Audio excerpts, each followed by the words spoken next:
আসসালামু আলাইকুম। Hello viewers, আপনাদের মাঝে আজকে একটি লোভনীয় খাবার নিয়ে এসেছি। দেখতে পাচ্ছেন ইতিমধ্যে এটি হচ্ছে মিষ্টি।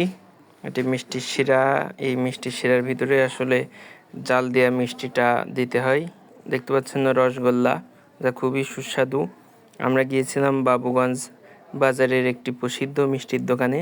দেখুন ময়রারা কিভাবে সুন্দর ছানাগুলো গোল গোল করছে।